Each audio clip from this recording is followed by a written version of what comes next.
Excuse me? What are you doing here? You go with dog checks! You been those days here where they pay one get fake IDs these days! Excuse me, what are you doing here? The welfare office is 4 blocks down. Marcus Reynolds's voice cut through Pacific Trust Bank's marble lobby like a blade. He glanced up from his teller window with practiced contempt as the black woman in the designer suit approached his counter. Tamara Williams's breath caught. The lunch crowd turned to stare. Marcus's smirk widened as he enjoyed the attention, his voice deliberately loud enough for everyone to hear. This is a private banking institution, not a check cashing service, he continued, his eyes scanning her dismissively. You people always come in here trying to cash fake checks or pull some kind of scam. He pointed toward the door like she was a stray dog. ATM is outside if you have an EBT card.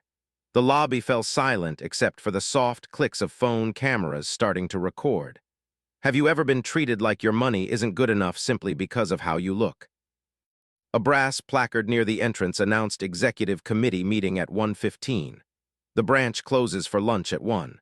By 2 o'clock, Sophia Martinez, a freelance journalist in line behind Tamara, discreetly angled her phone to capture the unfolding scene. Her Instagram Live notification appeared. Banking discrimination happening now at Pacific Trust downtown. Tamara placed her withdrawal slip on the counter with deliberate calm. I would like to withdraw $26,000 from my account, please. Marcus's laughter was sharp and mocking. $26,000, lady? That's more money than most people see in a year. What kind of game are you trying to run here? He snatched the withdrawal slip without looking at it, crumpling it slightly in his hands. Let me guess. You are going to tell me you are some kind of business owner or executive, right? That's what they all say. The morning rush crowd had thinned, but those remaining were captivated by the escalating confrontation. A well-dressed white woman whispered to her companion, someone should call security. An elderly black man shook his head in disgust, but said nothing. Jennifer Carter, the branch supervisor, approached from her glass office. Her heels clicked authoritatively against the polished floor as she assessed the situation with the practiced eye of someone who had handled problems before. What seems to be the issue, Marcus? Jennifer asked, though her body language already aligned with her subordinate. This person is trying to make a suspicious withdrawal, Marcus explained, his voice carrying the weight of institutional authority. $26,000, claims she has an account here. Jennifer's eyebrows rose dramatically. That does sound unusual. Ma'am, do you have proper identification, and we will need employment verification for any large withdrawals. Tamara reached into her purse, retrieving her driver's license and a platinum banking card that caught the overhead lighting. The card bore the distinctive Pacific Trust logo alongside her name in embossed lettering. Marcus barely glanced at the documents. Anyone can get fake IDs these days. The sophisticated ones even have the right logos. He held up the platinum card like evidence in a trial. These counterfeits are getting better every month. Sophia's live stream viewer count climbed steadily. 848 viewers, then 902. Comments began flooding in. This is disgusting. Call the news. Where is this bank? She kept her phone steady, capturing every word, every dismissive gesture. I have been banking here for 7 years, Tamara said, her voice maintaining its professional composure despite the mounting humiliation. My account number is visible on both the card and my identification. Jennifer stepped closer, creating a united front with Marcus. Ma'am, we have strict protocols for high-dollar transactions, especially from certain account types. These procedures exist to protect both the bank and our customers from fraudulent activity. The phrase certain account types hung in the air like a poison cloud. Sophia's phone captured the moment perfectly. Jennifer's knowing glance at Marcus, the way they positioned themselves to intimidate Tamara, the casual cruelty of institutional bias. A security guard emerged from the back offices. Andre Mitchell, an 11-year veteran whose uncomfortable expression revealed his recognition of the situation's true nature. His presence was clearly meant to intimidate, but his reluctance was visible to anyone paying attention. Andre, we may need assistance with this situation, Jennifer announced loudly enough for the entire lobby to hear. Potential fraud case. Tamara's phone buzzed against her leg. Federal Reserve Conference call at 2 o'clock. She silenced it without looking, but the motion wasn't lost on the growing audience of customers and employees watching the drama unfold. "Look, lady," Marcus said, leaning back in his chair with theatrical exhaustion. "I deal with this stuff every day. People come in here with sob stories, fake documents, trying to charm their way into quick cash. It's not going to work." He gestured broadly at the marble columns and crystal chandeliers. "This is Pacific Trust Bank, not some corner check cashing place. We serve serious clients with serious money." A businessman in line behind Sophia muttered, "Just give her the money if she has proper identification." But another customer, a middle-aged white woman, nodded approvingly at Marcus's vigilance. "We are going to need to verify your employment status," Jennifer continued, pulling out a thick folder of forms. "Income verification, source of funds documentation, and a detailed explanation of what you plan to do with this money." Tamara's leather portfolio rested on the counter, but she hadn't opened it yet. Inside, board meeting documents waited alongside contracts that could reshape the entire banking industry. But these people saw only skin color, making assumptions based on nothing but prejudice. "The system shows some irregularities with this account," Marcus lied smoothly, pretending to study his computer screen. "Multiple red flags that require additional verification procedures." Sophia's live stream hit 1,848 viewers. The hashtag banking while black was gaining momentum organically across social platforms. Screenshots of Marcus's dismissive expressions were already being shared on Twitter and Instagram. "Executive meeting in 46 minutes, announced the overhead speaker. "All department heads report to the conference room by 1:10. The countdown added urgency to an already tense situation. Jennifer checked her watch nervously. She needed to prepare for the meeting, but this incident required her attention.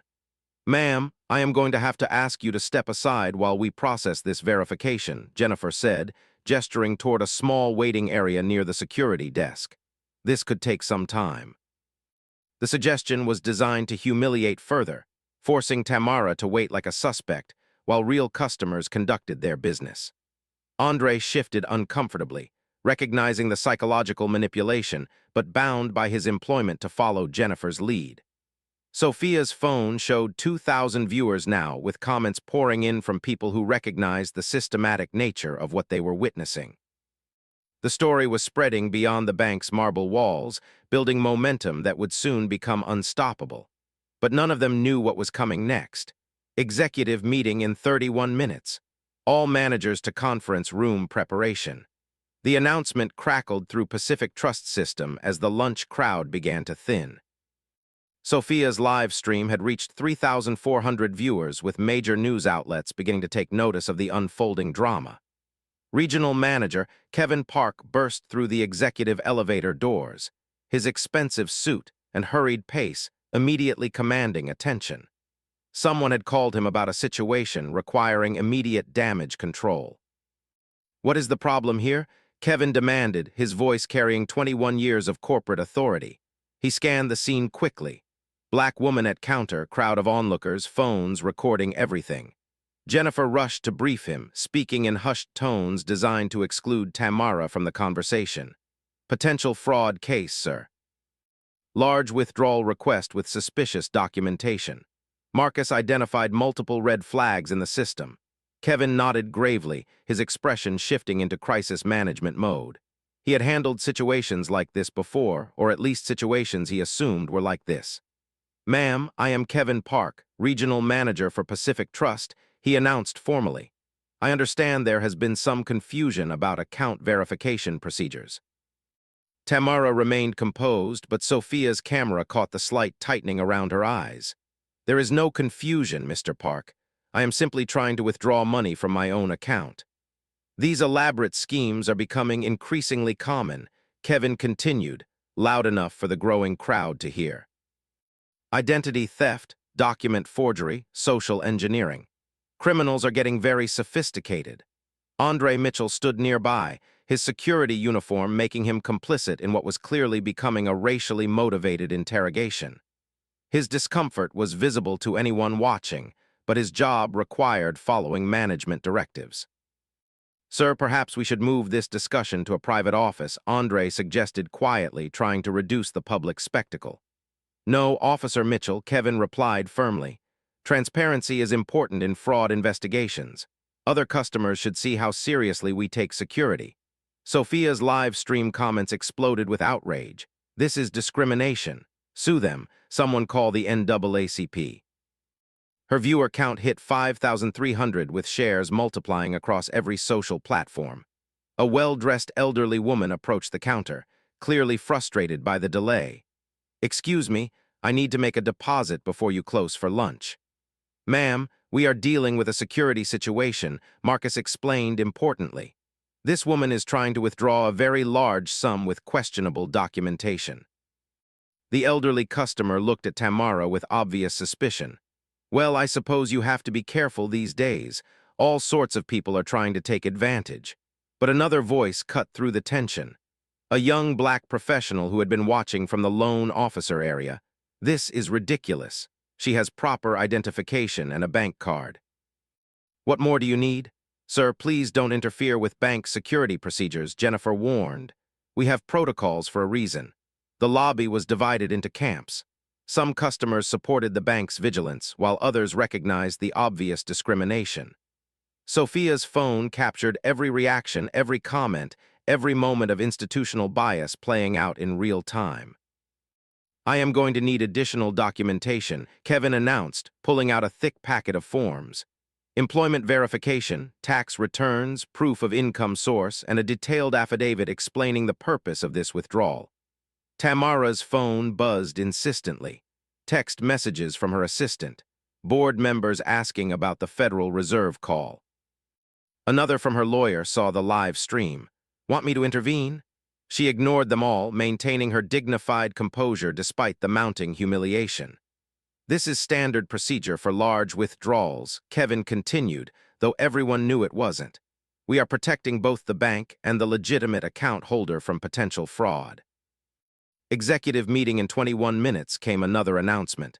Final preparation phase. The time pressure was building. Jennifer kept checking her watch. She needed to finalize reports for the board meeting, but this situation was spiraling beyond her control. "Ma'am, we are also going to need to contact your employer to verify your identity," Kevin added. "What company do you work for?" The question was loaded with assumptions. In Kevin's mind, this woman was probably unemployed or working minimum wage jobs. The idea that she might be legitimately wealthy never crossed his consciousness. "I am self-employed," Tamara replied calmly.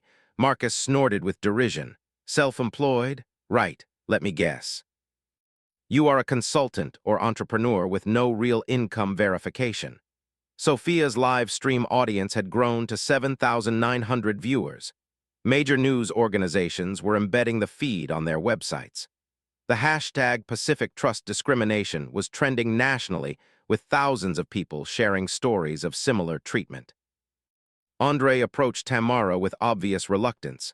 "Ma'am, I am going to need you to provide additional identification. Driver's license, social security card, and any employment documentation you might have." His tone was apologetic, but his position forced compliance with discriminatory policies. Tamara handed over her documents without protest, recognizing that resistance would only escalate the situation. "Andre, run these through the fraud detection system," Kevin instructed. "Check for any red flags or suspicious patterns." The fraud detection system was really just Kevin's way of stalling while he figured out how to handle the growing crowd of witnesses and recording devices.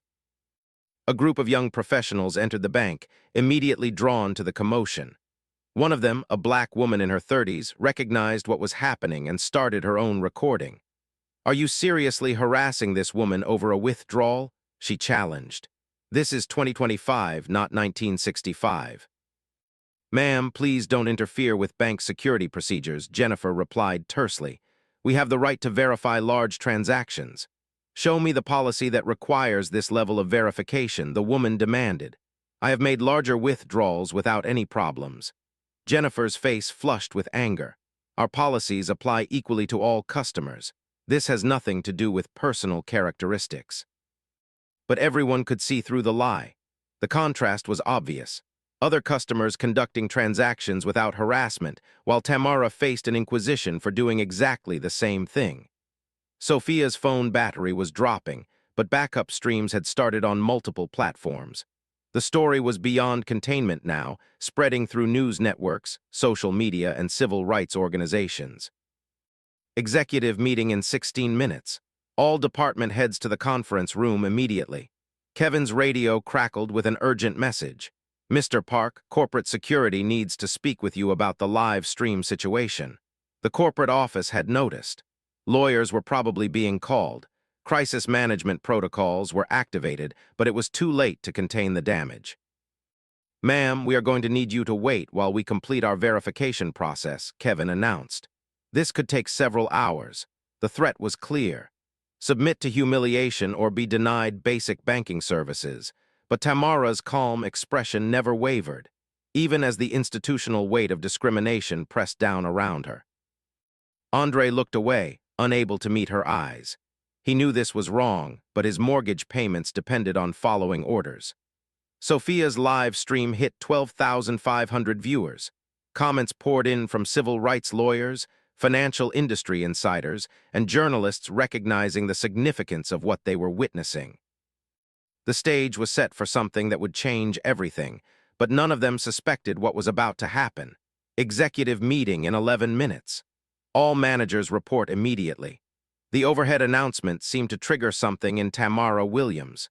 She slowly opened her leather portfolio for the first time, her movements deliberate and controlled. The crowd of onlookers leaned forward, sensing a shift in the atmosphere.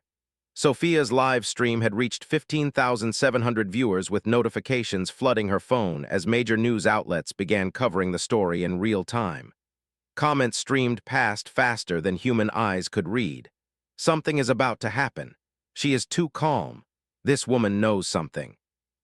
Tamara withdrew a single business card, its embossed lettering catching the marble lobby's crystal chandelier light.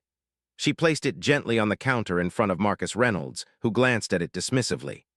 Tamara Williams, President and Chief Executive Officer, Williams Capital Group, Marcus read aloud, his voice dripping with skepticism. Another fake business card. They are making these things overseas now for $5 each. But Kevin Park stepped closer, squinting at the card with growing unease. Something about the quality, the specific font, the paper weight was triggering corporate memory. The name Williams Capital Group was stirring recognition somewhere in his executive briefings. Williams Capital Group, Kevin repeated slowly, the name working its way through his consciousness like a virus spreading through a computer system. Tamara handed him a second card. This one bore the Pacific Trust Bank logo alongside legal text in small print. Board of Directors, Preferred Shareholder, Series A, Voting Rights. The color drained from Kevin's face like water from a broken dam. His hands trembled as he held the card, reading and rereading the text as if it might change before his eyes. You are on the board?" Kevin stammered, his voice barely above a whisper. "I don't just sit on the board, Mr. Park," Tamara replied, her tone carrying a new quality that made everyone in the lobby lean forward. Williams Capital Group owns 32% of Pacific Trust Corporation. We are the largest single shareholder. The words hit the assembled crowd like a physical force. Marcus's mouth fell open, the business card slipping from his fingers. Jennifer Carter backed away from the counter as if it had suddenly caught fire. Sophia's live stream exploded. The viewer count jumped from 15,700 to 28,500 in 31 seconds. Comments flooded the screen. "Oh my God, she owns the bank. Plot twist. This is insane." News organizations worldwide were embedding the feed into their breaking news coverage. Andre Mitchell shook his head slowly, recognition dawning in his eyes. He had seen Williams's photo in corporate newsletters, annual reports, board meeting announcements. The woman they had been harassing for 41 minutes was literally their boss's boss's boss. Williams Capital Group, Tamara continued, opening her portfolio to reveal documents that made Marcus's eyes widen further. Acquired our controlling interest 9 months ago. Today's executive meeting. She gestured toward the conference room where managers were gathering. That is my quarterly board review. The lobby fell into stunned silence. Customers who had been watching the discrimination now found themselves witnessing corporate history. Sophia's phone captured every facial expression, every moment of realization, every second of the most expensive customer service failure in banking history. The quarterly meeting agenda includes customer experience assessment, Tamara explained, pulling out a thick folder marked confidential board review. I have been conducting anonymous visits to all Pacific Trust branches as an ordinary customer. She looked directly at Marcus, who seemed to be having trouble breathing. Today's interaction was specifically designed to test frontline customer service protocols. You have provided exceptional data for our discrimination analysis. The elderly couple near the loan department exchanged horrified glances. The businessman who had earlier supported Marcus's vigilance was frantically deleting his social media posts. Even the security cameras seemed to be staring down at them with mechanical judgment. Kevin Park fumbled for his radio. All managers to the conference room immediately. Code red emergency. This is not a drill, but the damage was already done. Sophia's live stream had become a viral sensation with major news outlets embedding the feed directly into their websites. The hashtag bank owner discrimination was trending globally. Bank President Thomas Hayes's assistant appeared at the elevator doors, her face pale with panic. She had been monitoring social media and recognized the catastrophic scope of what was unfolding. The Federal Banking Commission received notification of this incident 13 minutes ago. Tamara continued, consulting her phone. Our compliance department has standing orders to report all discrimination events in real time. She showed her screen displaying official government contact numbers. Senator Elizabeth Warren's office is currently monitoring Sophia's live stream.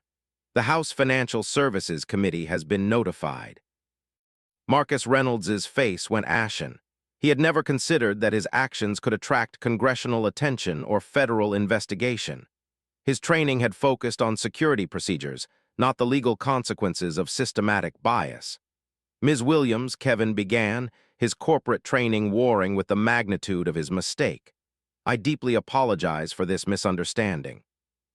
There is no misunderstanding, Mr. Park, Tamara interrupted, her executive presence now unmistakable.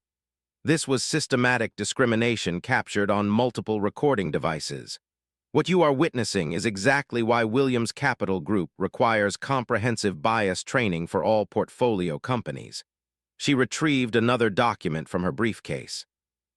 Federal Equal Credit Opportunity Act violations carry penalties of up to $500,000 per incident.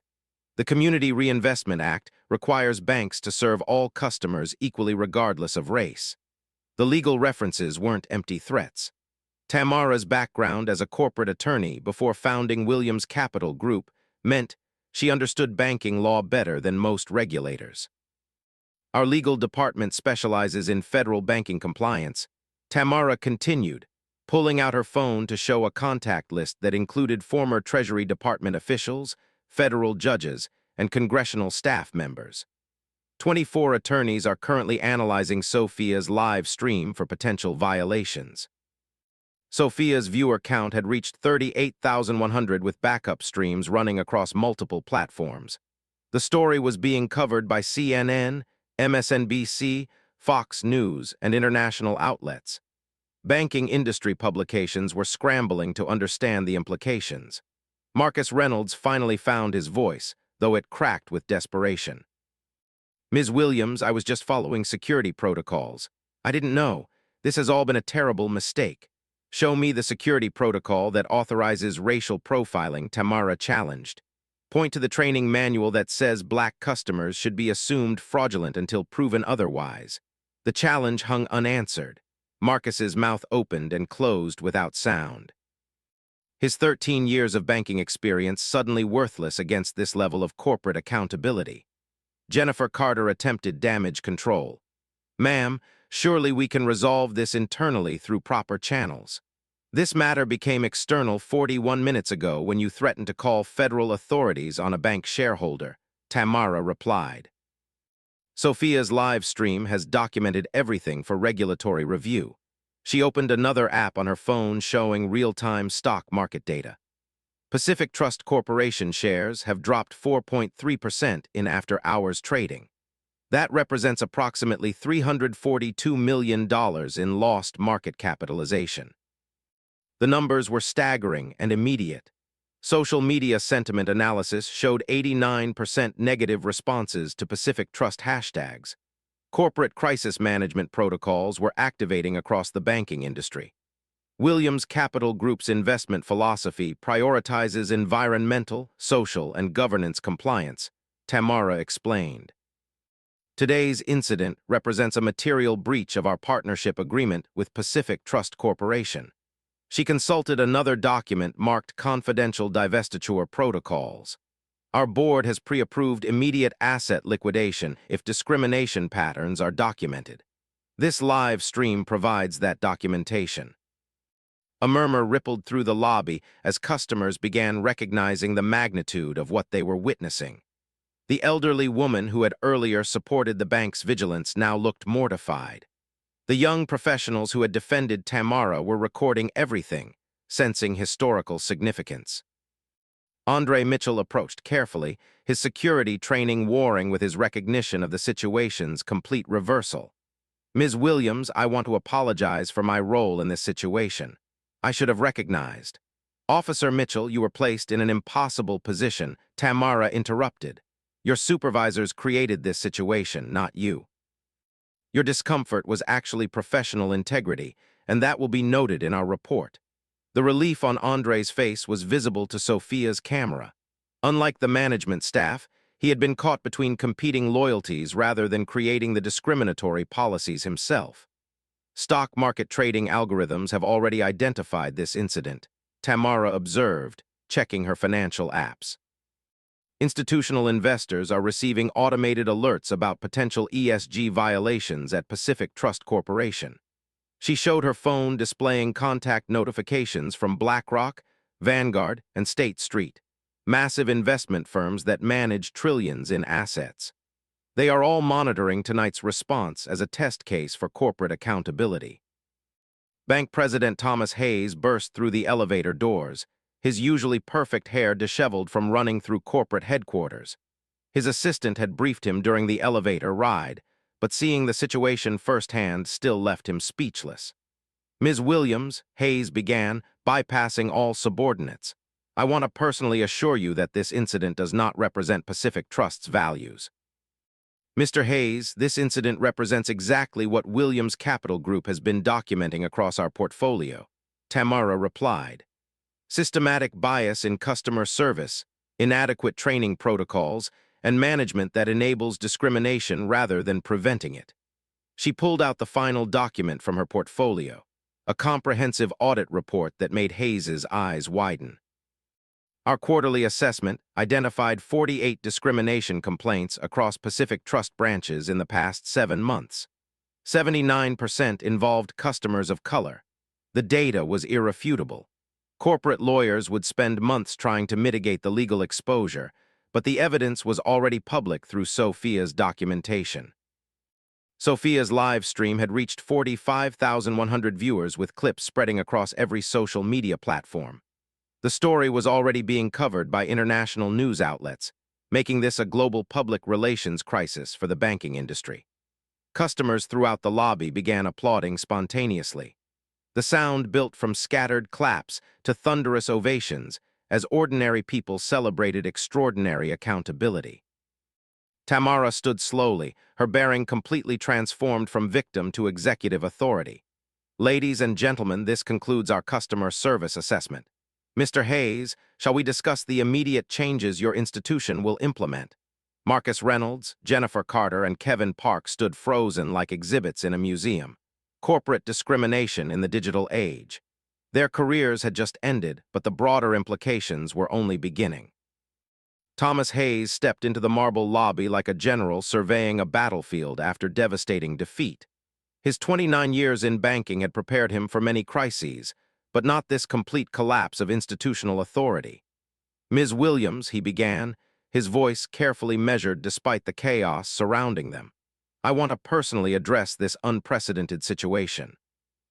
Tamara remained positioned at the teller counter, her briefcase now open like a command center, displaying the financial weapons that could destroy Hayes' career.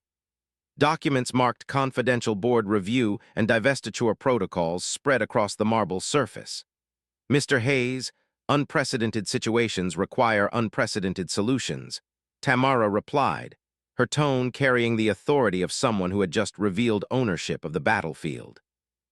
Let's discuss the metrics that brought us to this moment. She lifted her tablet, displaying real-time analytics that made Hayes' face tighten with recognition. Williams Capital Group tracks customer satisfaction across all portfolio companies. Pacific Trust Corporation currently ranks 69% in service quality, the lowest in our financial services division. Sophia's live stream had reached 52,100 viewers with major news networks providing split-screen coverage. The banking industry was watching their largest discrimination incident unfold in real time. Our comprehensive audit data shows troubling patterns.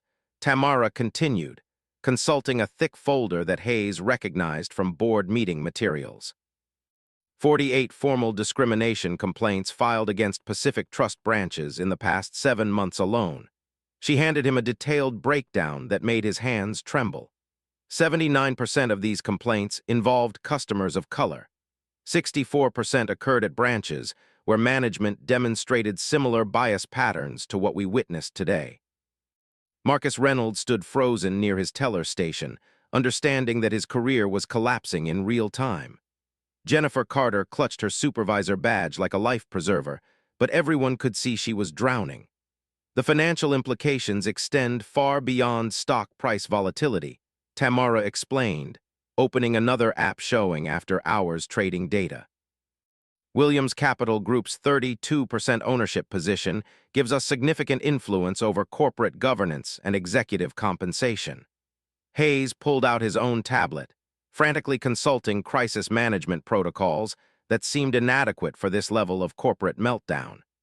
Ms. Williams, what immediate actions would demonstrate our commitment to addressing these systemic issues? Accountability starts at the source, Tamara replied, gesturing toward the 3 employees who had orchestrated her humiliation. Mr. Reynolds will be terminated immediately for violation of federal anti-discrimination laws. Ms. Carter faces suspension pending full investigation of her supervisory practices. She consulted legal documents that made Hayes' legal training recognize serious federal exposure. Mr. Park's regional management position requires immediate review. His response to discrimination complaints across multiple branches suggests pattern compliance failures. Kevin Park's face went ashen as he calculated the career implications. Regional managers who enabled systematic discrimination rarely found employment elsewhere in banking. The Community Reinvestment Act requires member banks to serve all community segments equally. Tamara continued, her legal background evident in every precisely cited regulation. Today's incident, combined with our broader discrimination data, represents what federal regulators classify as pattern and practice violations. Hayes' phone was buzzing with calls from corporate attorneys, federal regulators, and board members who had seen the live stream coverage. The legal exposure was mounting by the minute. Sophia's camera captured the moment when Hayes realized the full scope of his crisis. His institution faced potential federal investigation, class action lawsuits, and the loss of their largest shareholder. Williams Capital Group maintains relationships with institutional investors managing approximately $2.4 trillion in assets, Tamara explained, showing her contact list. BlackRock, Vanguard, and State Street are all monitoring tonight's response for ESG compliance violations. The threat wasn't subtle. If major institutional investors followed Williams's lead in divesting from Pacific Trust, the resulting stock collapse could take years to recover from. Our environmental, social, and governance assessment directly influences investment decisions across our entire portfolio, Tamara continued. Tonight's discrimination incident represents material breach of corporate responsibility standards. She pulled out pre-prepared legal documents that made Hayes' eyes widen. Federal banking regulations require immediate reporting of civil rights violations. Our compliance department submitted preliminary notifications to the FDIC, OCC, and Federal Reserve 41 minutes ago. Andre Mitchell stood nearby, his security role making him witness to the complete power reversal playing out before him. His earlier discomfort was being vindicated as professional integrity rather than insubordination. The immediate consequences require specific timelines, Tamara announced, consulting what appeared to be pre-written ultimatum terms. Pacific Trust Corporation has 25 hours to present comprehensive reform proposals addressing systematic discrimination patterns. She outlined requirements with boardroom precision that demonstrated months of preparation. Point 1. Immediate termination of all employees involved in today's incident with detailed investigation of their historical discrimination patterns. Cost approximately $201,000 in severance and legal fees. Point 2. Mandatory bias recognition training for all customer-facing employees within 61 days. 41 hours initial certification, annual recertification required. Implementation cost $12.1 million across all branches. Point 3. Real-time discrimination monitoring system using artificial intelligence to analyze customer interactions. Warning protocols alert management to potential bias incidents. Development cost $45.2 million. Annual maintenance $8.1 million. Hayes's tablet showed the financial implications in real time. The numbers were staggering, but the alternative regulatory shutdown and complete investor flight would cost billions. Point 4. Independent civil rights ombudsman reporting directly to the board of directors. This position investigates discrimination complaints with authority to terminate employees and modify policies. Annual budget $5.1 million, including staff and investigative resources. Point 5. Community Investment Fund totaling $25.1 million supporting minority-owned businesses and financial literacy programs. This demonstrates genuine commitment beyond policy changes. Sophia's live stream audience watched corporate accountability play out with unprecedented transparency.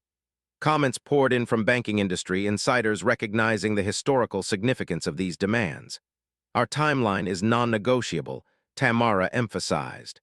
Williams Capital Group's board meets tomorrow morning to review Pacific Trust's response. Acceptance means continued partnership. Rejection triggers immediate divestiture of our $1.3 billion position. She showed real-time market data indicating pre-market trading algorithms were already pricing in potential institutional investor flight.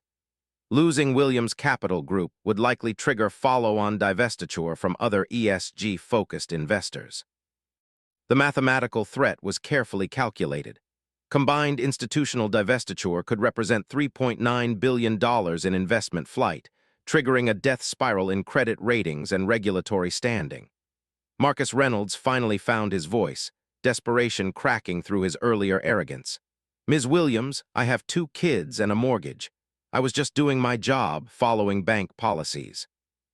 Show me the bank policy authorizing racial profiling, Tamara challenged.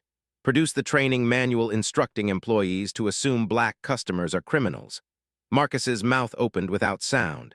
No such policy existed in writing because federal law prohibited exactly what he had been practicing for years. Jennifer Carter attempted one final defense. Ma'am, we were following established security protocols for large withdrawals.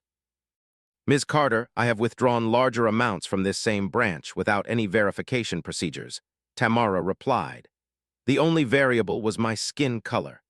Sophia's phone showed 67,100 viewers now with international banking publications scrambling to analyze the regulatory implications.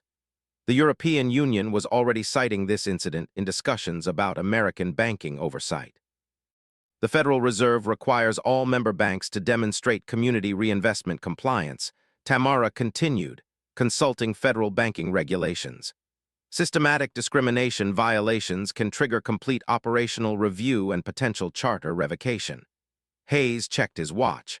Corporate lawyers were waiting. Federal regulators were calling. And the most powerful shareholder in banking history was demanding immediate answers. Williams Capital Group believes in rehabilitation over destruction, Tamara observed, her tone suggesting negotiation rather than annihilation. We are prepared to work with Pacific Trust on comprehensive reform that creates industry-leading inclusion standards. She began packing her briefcase with methodical precision. However, this cooperation requires genuine accountability, not cosmetic changes designed to minimize legal exposure. The quiet ultimatum contained more power than shouting or threats ever could. Economic leverage was enforcing social justice more effectively than decades of protest or litigation.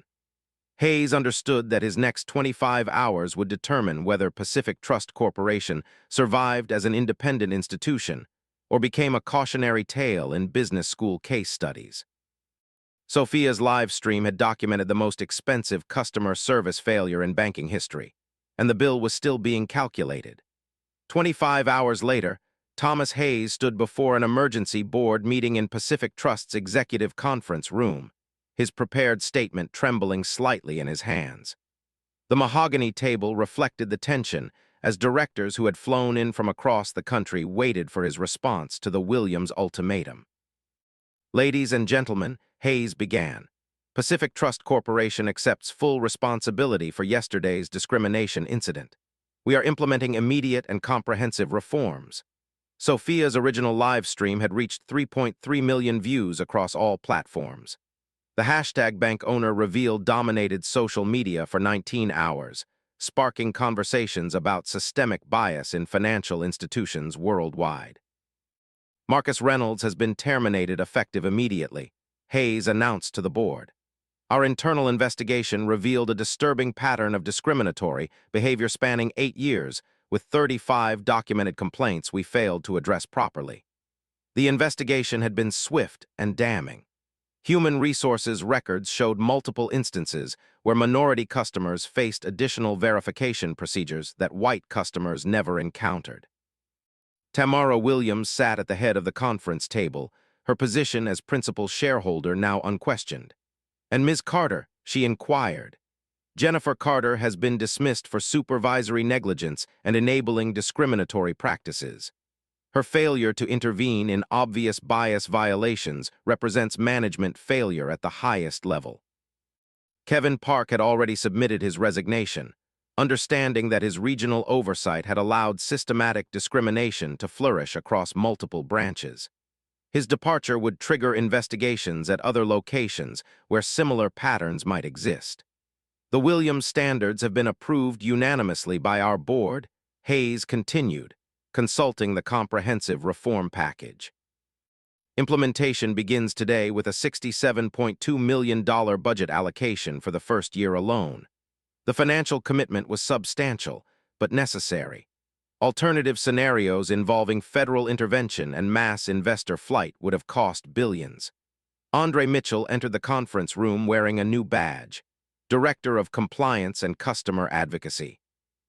His promotion from security guard to executive management had been approved unanimously, recognizing his integrity during the crisis. "Our bias training program launches Monday across all 343 branches," Andre reported. "Every customer-facing employee will complete 41 hours of certification within 61 days. The curriculum includes implicit bias recognition, de-escalation techniques, and federal anti-discrimination law."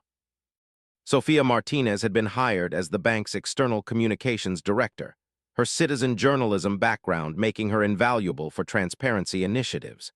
Her insider perspective on discrimination documentation would help prevent future incidents.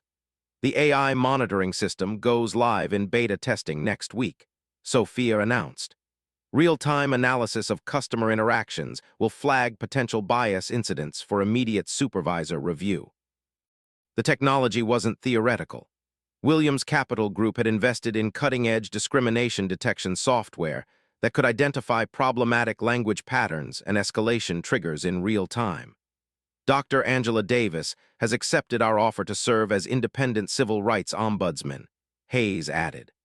The former Justice Department attorney would report directly to the board with authority to investigate complaints and terminate employees for violations. Her appointment sent shockwaves through the banking industry. Dr. Davis's reputation for uncompromising civil rights enforcement meant Pacific Trust was serious about fundamental change rather than cosmetic reforms. Community investment initiatives begin immediately, Tamara noted, consulting implementation timelines.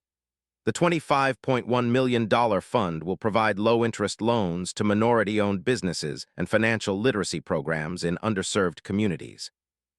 The ripple effects extended beyond Pacific Trust. Competing banks had voluntarily adopted similar reforms, recognizing that Williams's discrimination monitoring was likely expanding to other portfolio companies. Federal regulators have commended our rapid response, Hayes reported carefully. The Federal Reserve, FDIC, and Office of the Comptroller of the Currency are all monitoring our progress as a potential model for industry-wide reform. What could have been a regulatory nightmare had become a case study in proactive accountability. Federal agencies were citing Pacific Trust's response as an example of how financial institutions should address discrimination incidents. Stock price has recovered completely and reached new highs, Hayes observed, checking market data. Investor confidence in our reform commitment has actually strengthened our market position. Williams Capital Group's decision to increase rather than decrease their investment had sent powerful signals to other institutional investors. ESG-focused funds were viewing Pacific Trust as a transformation success story. 7 months from today, we will conduct a comprehensive assessment of these programs, Tamara announced. Success means continued partnership and potential expansion of Williams's investment. Failure means immediate divestiture and public documentation of shortcomings. The accountability measures ensured that reforms would be implemented genuinely rather than merely announced for public relations purposes. Sophia's documentation had sparked congressional hearings on banking discrimination, with Pacific Trust's transformation being cited as proof that economic pressure could drive faster change than regulatory enforcement alone. This incident demonstrates that market-based accountability creates more effective reform than government intervention, Tamara reflected during a Harvard Business School case study interview. When discrimination becomes expensive, institutions change quickly. The quiet revolution had succeeded beyond anyone's expectations. Economic justice had proven more powerful than legal justice, creating lasting change that protected every customer who followed. Pacific Trust Bank learned that serving all customers with dignity wasn't just morally imperative. It was financially essential for survival in the modern marketplace. 1 year after the Pacific Trust incident, Tamara Williams addressed the Global Banking Equality Summit, representing an industry transformed by a single moment of documented accountability. Dignity isn't negotiable in financial services, she told delegates from 48 countries. When we demanded change, we created a model that now protects millions of customers worldwide. The numbers told an extraordinary story. Banking discrimination complaints dropped 53% across institutions implementing Williams standards. Minority business lending increased 35% industry-wide as banks competed to demonstrate inclusive practices. Sofia Martinez's documentary Owning Justice, a banking revolution, premiered at the Cannes Film Festival, winning the Palme d'Or for Best Documentary. Her citizen journalism had evolved into a platform exposing systemic inequality across financial services globally. One smartphone recording changed everything, Sofia reflected in interviews. It proves that ordinary people can hold extraordinary power accountable when they document the truth and share their stories. The Williams Capital Group Equality Fund had awarded $128 million in business loans to minority entrepreneurs, creating over 8,500 jobs nationwide.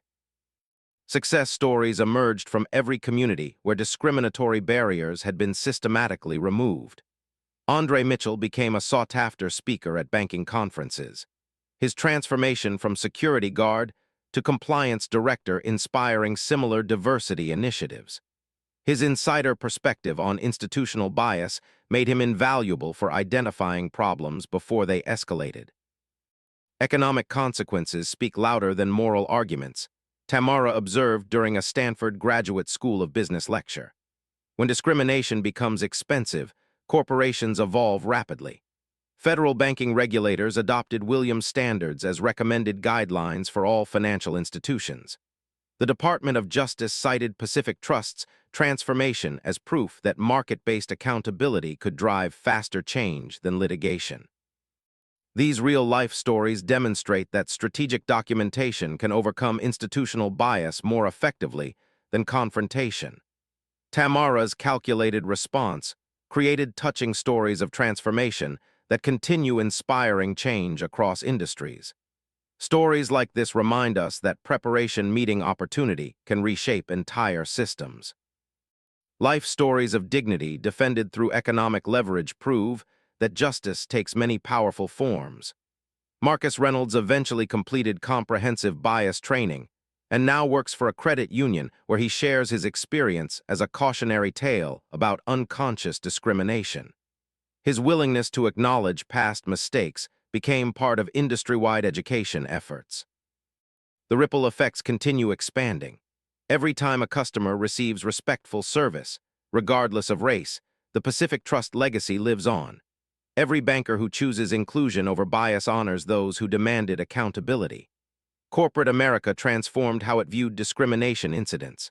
The Williams model spread to health care, retail, and hospitality sectors, with investment firms adopting economic leverage strategies to drive social progress across industries. Real stories have real power, Tamara concluded her summit address. When we document injustice and demand accountability through strategic action, we create the change our communities deserve. If you have experienced discrimination in banking or financial services, share your story in the comments below. Your voice matters. Your experience creates change. These touching stories of quiet power overcoming systemic bias need amplification. Subscribe for more accounts of dignity defended and justice served through strategic action. Together, we document the truth and demand the respect all customers deserve.